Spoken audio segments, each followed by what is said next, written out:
Med kapniki in dvoranami Postojnske jame igrajo biblijsko zgodbo o rojstvu Jezusa Kristusa, za katerega v krščanstvu verjamejo, da je sin Boga, ki je prišel na zemljo, da bi odrešil ljudi.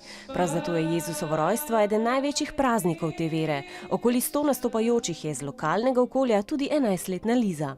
So mogli doma slike poslati, kako izgledaš, pa napisati, kako si star. In so mene zbrali. Sem šla tudi vsako leto po 2-krat gledati in sem si zaželela, da bi bila tlele. Sem v bistvu tudi kar pridna doma in zato sem tudi tela biti angel. Tudi 11-letnemu Lenartu se je izpolnila želja, da bi bil med nastopajočimi. Med počitnicami bo tako pastirček. To mi veliko pomeni, zato ko pač me vsi ljudje vidijo in ko mi je tudi malo zanimivo nastopati. No. Vsak dan delamo približno 5 ur, pa 16-krat ponovimo tisto, kar pač moramo.